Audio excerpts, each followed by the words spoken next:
ቀደምት ኢትዮጵያዊ ታሪክ የሚያዘክረው ጀግናና ታታሪ ሰርቶ አደር ብርቱ ሰው ለብዙ ሺህ ዓመታት በግፍ የሚሰቃየው ለእኩልነት ቆሞ ሀገር የሚያስቀድመው ክንደ ነበልባሉ የቴዎድሮስ ዘር የታንጉት ቤተሰብ ያበቄለሽ ይመር የግርሞ መነሻ የነውቢያ እያልነ ጭልጋና አርማጭሆ መተማ እንዴት አለ እምነት ያይቀል ብለው ሲመሰክሩልሽ በጥናት ጎህ ሲቀድ ሲተረክ ብርታትሽ የሴቶች ናሙና ጀግና በመሆንሽ እኔም ደስ ብሎኛል።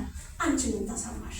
ጴጥሮስ ነህ ይሁዳ እያንዳንዳችን እዚህ የተቀመጥነው ብቻ ሳይሆን በዚህ ህዝብ ስም ለትግልም ለተለያየ ዘረፋም ለምንም ነገር ብለን የተደራጀነው በሙሉ እያንዳንዳችን ራሳችን ጴጥሮስ ነን ወይስ ይሁዳ?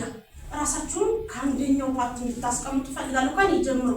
ጴጥሮስ ነህ ይሁዳ በህዝብ ተደራጅቶ በደሙ የነገደ የስልጣን ጥሙን የቆረጠ ኪሱን ለማድለብ ያበደ ለቆመበት ነፍሱን የሰጠ ወገኑን ያስቀደመ ለነጻነት ዋጋ ከፋይ ለማንነቱ የቆመ የትኛው ሰው ነህ አንተ? ወደ ራስህ ተመልከት።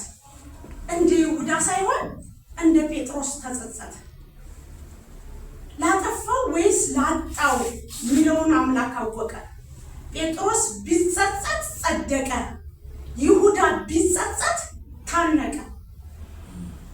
የትኛው ጸጸት ያድናል? በሁለቱ ሰዎች አይተናል። ጴጥሮስ ነህ ይሁዳ የትኛውን ሰው ሆነሃል? አመሰግናለሁ።